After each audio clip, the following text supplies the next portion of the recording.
Do you ever sometimes kind of gloss over a part of scripture that you're familiar with, or maybe you get to a verse or a passage and it's just not quite as riveting or exciting, or something about it just doesn't quite grab you the way the rest of the book or the rest of the passage has, and you just kind of say, oh, I know what they're talking about. I'm just going to, keep going. So I've been camped out in Jeremiah really since probably March, maybe February, and I'm almost to the end. I've really been getting quite a bit out of it. It's not the first time that I've been through it, but I've been kind of mining it. And so I've spent a lot of time in each of the chapters. But as I'm nearing the end, I've gotten to some of the prophetic messages that God sent to other nations as Babylon was about to descend on them and to destroy them. And he was warning them and telling them, hey, your destruction's coming. And so yesterday I was on the warning to Egypt, and then today I was on the warning for Moab. And Egypt's was pretty short.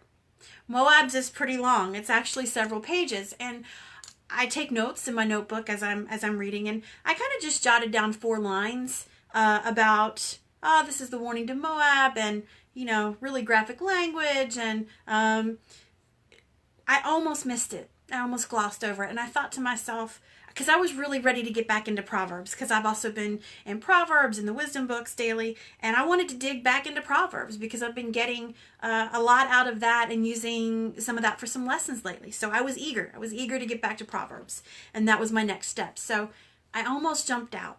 But I thought, no, you know better. Don't gloss over that.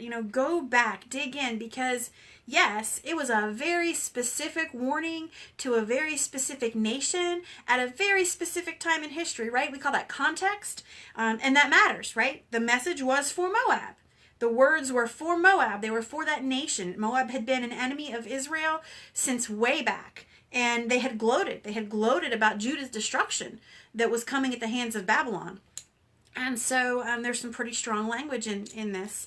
And I thought, there's more there. I have to go back and really mine that. So even though it was a specific word to them, and even though it's not to us, we can learn from it, because as Paul told Timothy, all scripture is God breathed, and it is worthy for rebuke and for learning, and it's valuable. So I thought I need to go back and make sure I don't miss the lesson. So I dug back in, and I want to share with you what I picked up on that I might have missed if I had kept glossing on over in my hurry to dig back into Proverbs. And so I want to just share a little bit of the language with you out of this. And it's 25 through 30, because I want you to understand the depth of God's anger and kind of, I hate to use the word disgust, but kind of disgust with Moab. And so I'm going to start with verse 25, and this is in Jeremiah 48. Verse 25. Moab's horn is cut off, her arm is broken. Make her drunk, for she has defied the Lord, declares the Lord. Let Moab wallow in her vomit. Let her be an object of ridicule. Was not Israel the object of your ridicule? Was she caught among thieves, that you shake your head in scorn whenever you speak of her? Abandon your towns and dwell among the rocks, you who live in Moab. Be like a dove that makes its nest at the mouth of a cave. We have heard of Moab's pride, how great is her arrogance, of her insolence, her pride, her conceit, and the haughtiness of her heart. I know her insolence, but is futile, and her boasts accomplish nothing, declares the Lord. And so, they're being admonished for the gloating over Judah's destruction and for their pride, their conceit, because Moab, like Egypt, placed all of their faith in their military might. They placed their faith in this city that they had built that was known. It had been known for much of time at this point. It had been known to be strong. It had been known to be a city that could not be defeated. And so they placed all of their confidence in this empire that they had built on their own. They were not a God-fearing nation. They worshipped pagan gods. Their security was in a false place. And it made me think of Proverbs, interestingly enough. In Proverbs 18, 10 through 12, we're taught that we can't put our faith and trust in the things that we build. We can't put it in wealth or riches or might that we build, because God is sovereign and God is omnipotent and he still reigns over it all.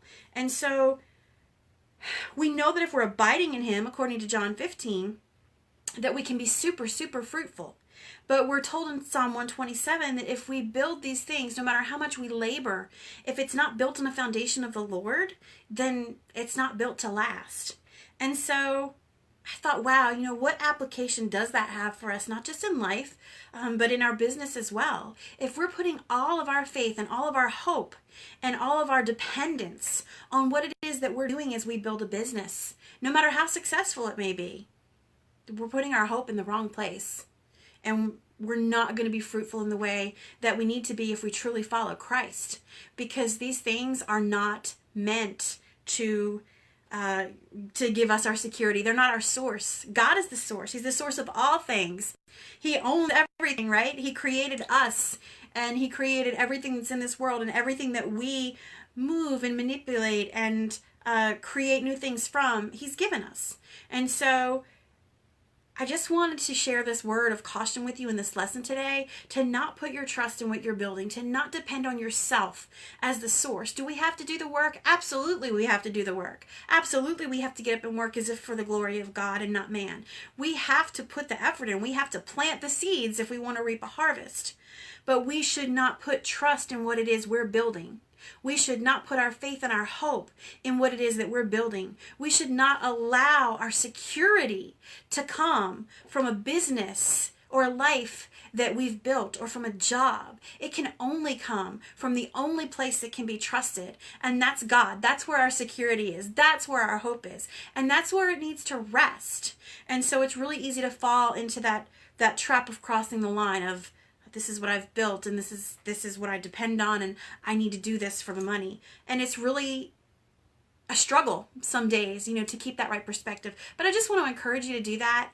And I want to encourage you, when you feel like you want to just get to the next thing or gloss over, or, I already know this passage, I already know what it says, go back, dig back in. There may be something else there, because every word is valuable. Every word can teach us something that we've missed a time before, or that we just don't know yet, because until we get to the other side, we're never going to get it all right. So I just wanted to encourage you to just be steadfast in pursuing God through His Word. Thanks, guys.